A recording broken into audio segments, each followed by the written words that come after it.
Think about this. Do some people have something in them that you can't put in them and you can't take out of them? Yes. It's like I wish we could figure out what you got, but you got it and this person does not have it. How many people get into real estate because somebody somewhere told them they had a good personality? They were good with people, right? How many? Way too many. Way too many. I think everybody thinks and assumes it's easy. That's and right. It's fast money and it's big commissions and they That's right. make that assumption. Only to find out that it's just like every other small business you start. It is brutal. It is a jungle out there. You have to have this prey drive to survive this, right? The first 1 to 3 years are going to suck. Just like as if you started your own business and it's going to suck. Everybody follow me? There's a myth. It's all big checks and Cadillacs. So my point, and because it's not easy. Now here's my point. When push comes to shove and it gets really tough, without this prey drive, you won't fight through it. You know what you'll actually do? You'll just go back to what you used to do because it's so much easier to do that. Okay? So I want you to get clear about B. Does everybody have a clear B for the year? And that is vivid and tangible. That means it is a single tangible outcome we would like to drive in a 12-month cycle as measured in 30-day windows. So it has to be number of transactions, it has to be volume number, it has to be something. Okay? Because without this, you want to elicit the prey drive. Okay? If you don't have it, do you think I could awaken it in you? If you don't have it? If I'm just lukewarm, come in every day, go through the motions, can you stir this in me if I don't seem to have it? I think you can have a conversation repeatedly to Uh-huh. just kind of help people uncover what the deal is. Good. Okay? I think you have to figure out what someone's motivation is. Ah, there you go. Behind their dominant focus. And So- then it may not be, it may be there, but it may not be there. You just got to figure out what gets them to get passionate about Yeah. something. See, that's interesting because I was with a broker yesterday and I was asking him what he thought his number one skill set was, and he told me understanding the psychology of desire. What a person desires. Understanding what will motivate a person to take action. And tapping into that. Right? Well, that's prey drive. And so what I see a lot of people do is they're very lukewarm toward their goals, they live very vague lives is what I see. If your B is vague, all your actions are vague. If your B is clear, all your actions are clear. The reason I'm telling you this is because I want you to get clarity about what is a high value of your time and a low value of your time. A high value of your time is moving you toward your B. A low value of your time is things you do during the day. It's got nothing to do with that B. Why are you doing it? Get clear about those two things, okay? All right, so everybody does have their dominant focus for this year, correct? Yes or no? Yes. Now we got two new strategies we're bringing to the equation. We're getting better at overcoming objection, aren't we? Okay, we're going to commit. We got some commitments here. So what should I do with you if you committed to me and then tomorrow you tell me you don't feel like prospecting tomorrow morning? Because I do believe, I'm sure you agree with me on this one, that where there's no consequence, there's no change in behavior. How many people believe that? If you don't prospect, here is the consequence. You won't make any money. The market will discipline you, won't it? But sometimes we need more consequences. Right? There's good consequences, there's bad consequences. So what? So for some of you, it is an accountability partner. So do some laps around outside Maybe. in the road. Maybe. Make it fun. Public shaming? I like where you're going with this. Now, but my point is, right? See, sometimes I think about these conversations, and some of y'all, I think, how many of y'all have been coached by Rick Ruby at some point? Did he have a problem getting on a person when they didn't do what they're supposed to do? I thought you were saying, do you have a problem I mean, see, I don't do that like he does. But there are times I have to have hard conversations with people who go like, come on, man. You told me you wanted to do 36 deals this year, and your effort is pitiful. You don't show up at the office. You don't prospect like you're supposed to. You don't go 7 touches in the follow-up. You don't understand how to overcome objection. Now, you cannot have it both ways. Either you want to do 36 deals or you don't. You see how hard of a conversation I have to have with that person? And a lot of times they'll go, you're right. But that's still not enough to elicit that prey drive, right? I'm like, are you sick of losing enough yet? Yes or no? Because when you get sick of losing, when you hate losing more than you love winning, then something's going to give here, right? What my point is your desire will go one way. If I really apply pressure to you, you're going to go one way or the other. You're either going to revert back to A and say, I don't want to be uncomfortable, or you're going to fight through that and go to B, right? And then the girls' basketball players, they would break down and start crying. I've done that in real estate. Yeah. And my assistant coaches would come and say, Coach, I think that's enough. And I would say, no, it ain't enough. She needs to fight through this. And she would go through a little breakdown, and then she would come back to me after practice and say, I fought through it, Coach. Thank you. Isn't that odd? They would actually come back and thank me for pushing them to that next level. They would just get uncomfortable and retreat when they really need to kind of bust through that. That was like a mental block they had. And you may need to have that. You may need to bust through that. But if you want someone to push you harder, me, Karen, Christy, you need to go to them. And I had a guy tell me this. You have an unlimited license to say whatever you need to say to me to get me to the next level. Whatever you need to say. Don't sugarcoat it. Don't. Right? He actually, isn't that a cool thing to say to another person? If you need to kick me in the butt, kick me in the butt, man. But it will be uncomfortable. And the only reason I'm saying this, guys, is sometimes that prey drive needs to be activated because it's like you're just being a little too soft and you're not tough enough to really go get what you want to get, okay? All right, it's a good first session. Let's take a break. When we come back in the second session, we're going to talk about what you're willing and not willing to do in 2018. And then we're going to get down to must do in the first 90 days. What must you do in the first 90 days to burst out of the gates, okay? Okay, let's talk, let's go into the future and let me ask a question. This is called the R factor question. And I want you using this question sometimes when you're selling. I want you to take your client to a place in the future and I want you to come back to the present. And what I mean by that is, if I were to ask it to you this way, if you and I were sitting here December the 31st of 2018, what would have to happen for you to feel good about your progress this year? You see how I took you to a place? Now, what is that setting you up to do? If you and I were sitting here December 31st and you crushed it and we're celebrating, what would have to happen for you to have that moment? Now, the way you ask this in real estate is if you and I were sitting right here in your living room celebrating, right? What would have to happen for us to put this deal together? And the reason this is a great question is because it gets them talking. Everybody follow what I'm saying here. If you want to get a person talking, you asked it, right? If you and I were sitting here celebrating at the house you were looking for, what would have to happen? Well, I'd have to get this house at this price. I'd have to sell my current house, right? They're going to tell you the very information you want to know. And so instead of probing and messing around with it, I just ask it that way. Hey, if we're sitting here December 31st, what has happened for you to give me those shoes right now that you're wearing? Okay? Now, what I'm saying is, see? But listen, she could tell me if I ask her that question. So this is called the R factor question, the relationship factor question. A lot of times I ask that question, what has to happen? Well, I'm going to ask you a different question right now. When you're looking at your first 90 days of this year, bursting out of the gate, because I want you to start thinking of it that you could burst every 90 days. Start thinking in terms of 90-day cycles. Give yourself a big goal. Like I'm doing a little challenge with the monster producers at that the top 3 monsters that show the most growth percentage year over year, first quarter of the year, gets 1 spot in Seaside at a retreat with me for free. I'm trying to elicit that prey drive. You with me? So we're going to take all the people. Say again. Well, if they want to elicit the prey drive, if they don't want to go to Seaside.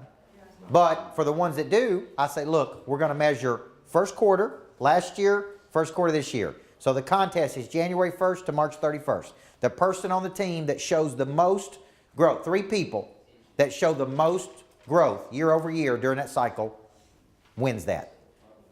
So if they wanted to go and they couldn't pay for it or didn't want to pay for it or whatever, That will pull out the competitiveness of some of those people, okay? So what I want you to start thinking of is this burst. In the first 90 days of this year, man, I'm coming out of the gate strong, and I'm willing to do these 2 strategies. But I'm also going to ask it to you this way. What are you willing to do that you didn't do last year? And more importantly, what are you not willing to do? Because I guarantee you there's some things that you say, I ain't doing that anymore. I am not willing to do that. Right? Write a couple of those things down. Not willing. Okay? Let me ask it to you this way. How many of you think that part of the challenge that maybe you did or did not hit your goals last year was just pure effort? You just were not willing to do some of the things it takes to do to be successful. That means prospecting every day. That means going 7 touches in the follow-up. That means asking for referrals out of your current clients. If you just worked a few of those things, maybe you pick up another deal a month, 12 more deals a year, right? Just effort. Those are just pure effort, just pure desire. Simple. Small hinges turn big doors, okay?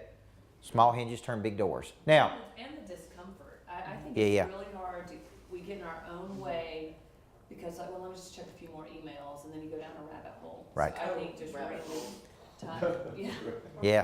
time, just focus. Yes. I just think. And a pure discipline to say, look, it ain't always going to feel. See, that's the point about the pray drive, the clarity about B. Is like when you study mastery, one of my favorite books is by Robert Greene, and it's about mastery. And he studies all of these big time people that you would know that mastered something. And he breaks down the cycle to mastery, which is observe a master for a long period of time. You just watch. You don't get into it for the money. You get into it to suck the experience. One of the biggest regrets of my life is I had an opportunity to intern under Dr. Stephen Covey for a year when I was 25 years old. That means I would travel with Dr. Covey. I would watch him. This is the guy who wrote 7 Habits of Highly Effective People, one of the most influential people on the planet. But I was the head coach at Riverdale, and I couldn't leave and be the head coach. Well, I look back on that and think, what an unbelievable experience. Even if they paid me nothing to learn from him every day, to watch him interact. Well, if you really study mastery, you don't learn from somebody for a year. You literally sit and work around them for a long period of time, typically 5 to 7 years. Very few people are interested in this, by the way, today. Right? I guarantee all the big real estate people that we know, mentor was an apprentice under somebody who was really, really, really good. And they watched, and they observed, and they listened. Then, the second phase of mastery is practicing what you see the master do. Okay? Like you literally practice the way they talk, the way they interact, the way they do deals, the way they overcome objection. You literally practice. And then through your long obedience in the same direction, typically at the 10-year mark, 10,000 hours of practice, you master something. Now, how many people in today's society will go through that cycle? I mean, people now, look at the stats in real estate. Most people in real estate quit when? Before their license is up for renewal in year 2. 80% of the people quit before that because they don't get the results. They're not even close to mastery. They haven't even been in the game long enough. You follow what I'm saying? So I see people start something and quit 90 days, then they start, and then they kind of want to master it, then they don't want to do it, and then it's too hard, and then, you follow what I'm saying? I think people can do 90 days. Yeah. I don't mean to be so negative, Yeah. but I think it's hard for people. They're like, yeah, just 9 days, and then you get in it. Right. And they get distracted. Yeah. See, when you Not in have, this room. when you, that's right, not these superhumans up here. But my point is, when your desire, go back to that A to B, when your desire is so strong, you are willing to fight through the short-term discomfort. You are willing to suck the sour to get to the sweet. Because that is such an intense. So what they found in people that mastered something is that they had a very vivid picture of what they wanted and a very intense relationship with it. They had a very strong drive, okay? Now, when you're thinking about in the first 90 days, here's the way I want you thinking, and this kind of ties our system together, and then we're going to end up with person of interest. We're going to talk about you becoming a person of interest. Here's what I think, if I were giving you a blueprint on success, Okay, now I'm going to ask you to participate in this and give me what these categories mean. By this point, you should know what they are. Okay, we're going to spend 7 to 15 minutes every night, not in the morning. Why would we do this at night versus in the morning? Before we get distracted for the day. Okay, if you show up at work and try to plan your day out, it's already happening. There is also all kinds of evidence that say when you physically write something out before you go to bed, it imprints it in the subconscious mind. This is why I'm not for you typing it up on something or putting it. It does not do the same thing when you do this. That's why I physically want you to write it out every night before you go to bed. This is what I'm accomplishing tomorrow. And I would like for you to add some big affirmation. Like I always write this affirmation. I own a $20.4 million company that kicks off $6.4 million of cash to me. I'm making money easy, lucrative, and fun. I write that out every night. And I'm telling my brain, this is what's going to happen. I'm not letting my brain tell me. I'm telling it. This is what's going to happen. I don't know how long it's going to take me, but every night I subconsciously write that out. I write it out consciously and imprint it in the brain, okay? Now, when I'm a big believer in how you start your day matters. I personally have tried to work out at the end of a day, and it was a disaster. And I know what I look like working out at 8 o'clock at night when I'm dead tired. I've exerted all my energy. You may tell me, look, I can work out better at night. That's up to you. I really believe that in the morning you need to allot. The more time I give myself, the better I am during the day. The more personal time I have in the morning. That can include spiritual time, personal time, workout time. But on my schedule, it actually says personal time. I actually physically write it up. So I may say from 5 to 7 personal time, which could include workout, spiritual. Everybody with me? How you start is important. If you slam into the day, tired, behind, dragging, your whole day you've already burnt a lot of energy just getting to work. Okay? Then I think you need to time block your days. Okay? And so the time blocking I think you need to have is from this time to this time I do this. I've already given you some examples. 8:30 we train every day. 9 o'clock we start our prospecting every day.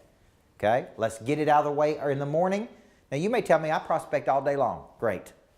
Great. But dedicated time every morning to prospecting. Now, here's our, what's the difference between a high value activity and a low value activity? That's right. And it's tied to what? Your B. High value moves you closer to your B. Low value is any activity you do that has nothing to do with moving you toward that. And if we tracked our time, you would see we participate in a lot of low value activity during the day. Okay, all of us do. Okay, I can't speak for everybody, but I know.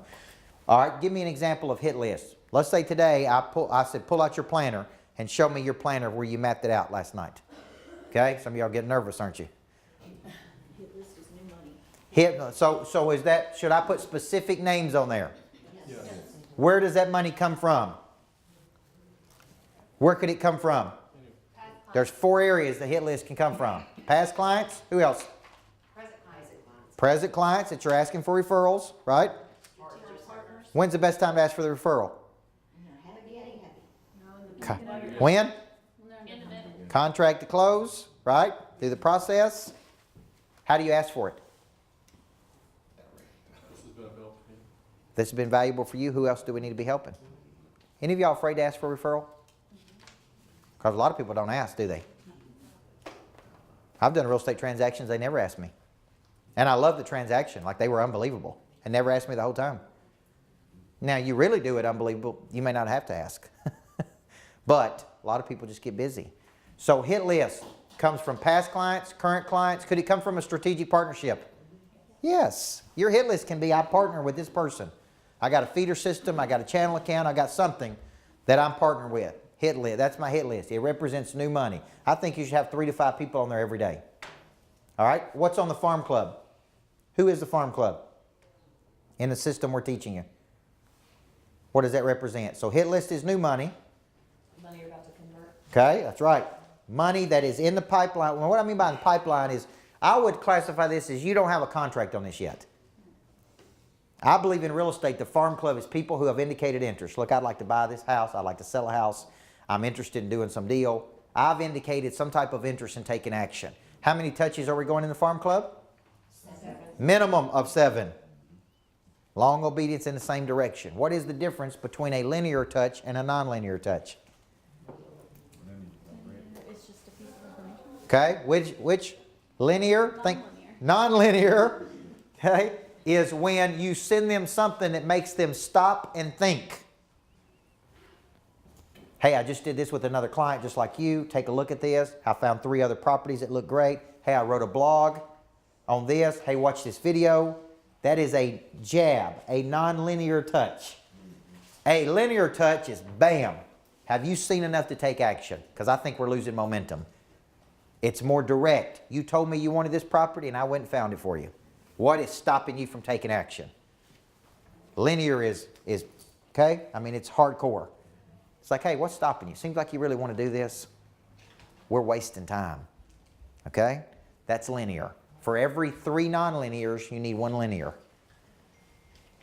For every 3 nonlinears, you need 1 linear. That's my farm club.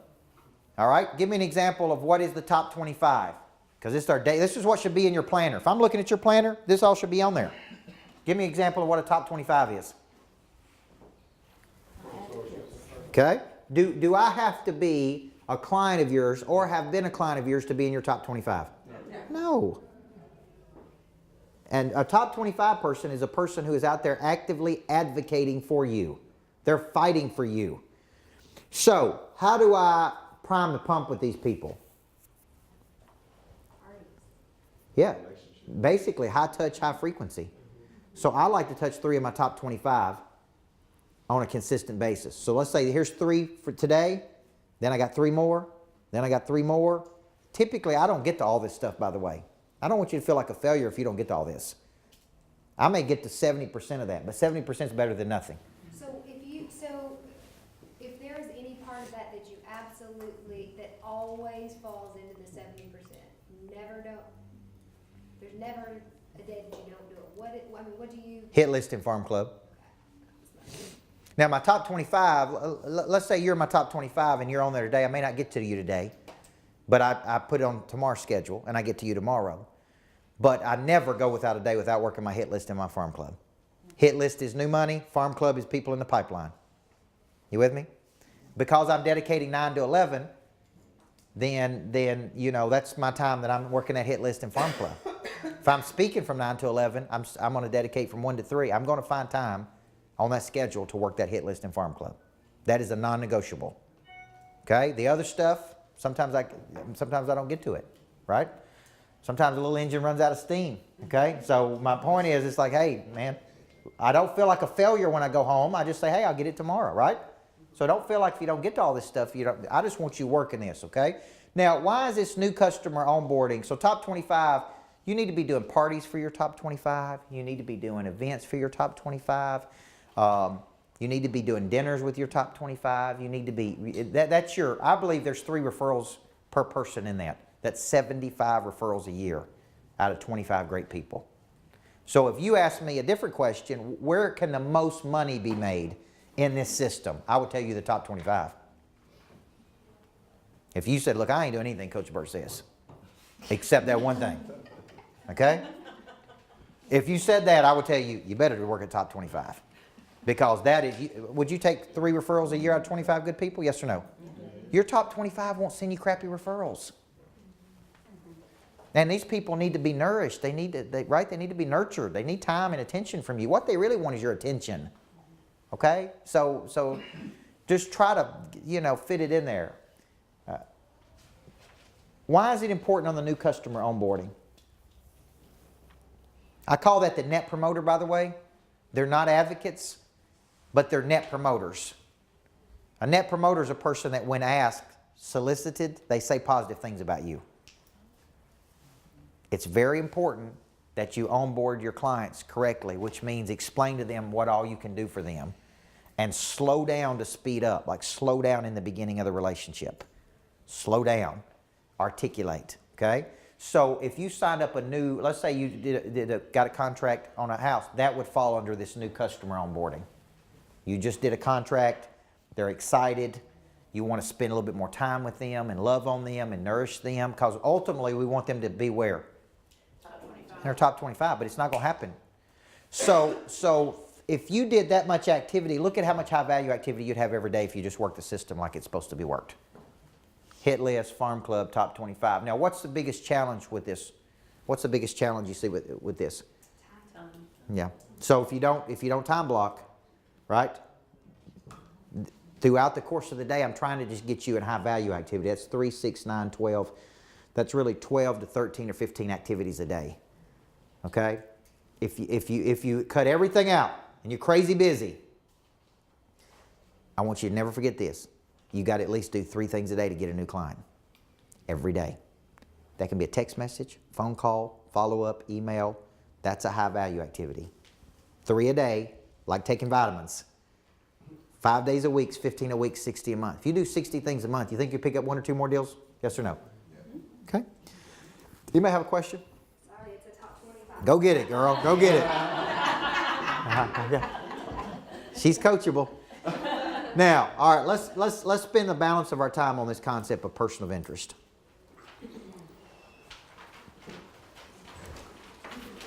I believe as you get toward this cycle, I think you're not ready to be a person of interest until you are practicing these things I'm teaching you. The reason I used to teach person of interest in the beginning, and it just doesn't make sense. You're not ready to be an agent of interest until you have a great explanation of services, you are working a selling system, you know how to follow up like a pro, and you are extracting referrals out of your current clients. Those are like the little prerequisite to be a person of interest. You follow me? Your person of interest score should go up if you're doing these things. What's the value to the selling system of you personally becoming a person of interest? And what is a person of interest? Ask the question again. What's the value to the selling system of you driving up your person of interest score? And what is a person of interest or agent of interest? Knowledge. Extends your reach. Say again? Extends your That's reach. exactly right. How many people believe, so let's go back to some core beliefs. How many of you believe that the agents who get the most attention in the market typically get the most opportunity? Yes. Yeah. So is there a direct correlation between being well known, let's just call it famous is just well known, and having more leads and more opportunity? Yes or no? Yes. Even when they're not good. Even when they're infamous, right? Those are more infamous, but. Yeah. But my I mean, but my agents who we know don't do a good job. That's right. If their name is out there, they get more phone calls. That's exactly right. Right. So I want you to think of this. Some agents spend a lot of money to become well known. Okay? And when I say a lot of money, they may spend a lot of money. But the retention and Okay. the referral. Now, but that is their objective is to become well known. They become well known because that they get a lot of leads. That does not mean they retain those people, like you said, but they get a lot of people in the door. Like McDonald's doesn't say, they used to say 2 billion served. Remember that? They don't say 2 billion came back. You follow what I'm saying here? But they serve 2 billion. What do they care? My point to you is simple. When you drive up your person of interest score, you are starting to become more well known and more famous, which means more people are talking about you, more people are referring you, more leads are coming in the door. Everybody with me? So there's only 2 ways to do this. You can either become famous by marketing your way into being famous, or you become famous through your circulation out in the community. You're working a hit list in a farm club and in events, and you're being known. And because of your activity, people are associating, man, that person must be pretty good because I see them everywhere. Right? I see them everywhere. And where do I see them? Man, I see them everywhere. And they're constantly involved in my life, and I'm constantly seeing them on this board, and I'm constantly seeing them at this event. And so there is a perception of just movement and circulation. Okay? But I want you to look at the ingredients of people of interest on your sheet. Because when I study people of interest, these are like the ingredients they've got. Like if we were going to bake a person of interest up and put recipe in there, I don't cook much, but I will tell you this. I do know that if you leave one ingredient out, it drastically affects everything. Well, I want you to look at the ingredients of a person of interest. They got incredible knowledge. They got specialized skill. That skill may be negotiating. It may be networking. It may be, right? Their skill may be just being famous. Kardashians. Right? Here's my point. There's something they're good at. You follow me? They are becoming known for this. Like when I just throw this out here, who in the real estate world that you know is the best negotiator you know? I mean really a professional negotiator. Like I think on my team, Bill Maddox is one of the best negotiators I've ever seen. But he studies it, he reads about it, he breaks it down. You understand what I'm saying? I feel completely confident letting him negotiate a deal for me. I do not feel completely confident letting everybody negotiate a deal for me. Does that make sense? He is trained to go in there and get the most money he can. There's going to be grappling that goes on here. Does that make sense? They're going to haggle with us. Well, can we get him at this price? Can we get him at that? His job is to go in there and get that deal across the finish line at the highest price point he can, which is exactly what you want a negotiator doing. Yes or no? Now, I think in real estate, if I hire you, so in my mind, if I was your client, I associate you being a great agent for me if you were a great negotiator. Does that make sense? Well, what if you never study negotiating? What if you don't know how to negotiate? What if you cave in every time somebody says, well, I'd like to have this, this, and it, which what a lot of agents do, yes or no? So if you become known, and I'm just using negotiation for an example. If you become known in the Nashville market as a pit bull, as the top negotiator in the world, now you're starting to become famous for something. Right? I don't know what you want to become famous for. Only you can make up your mind about that. Does that make sense? But I want you to start thinking that people of interest in real estate are known for something. They're known. It's like, oh, that one does this, that one does this, that one does this.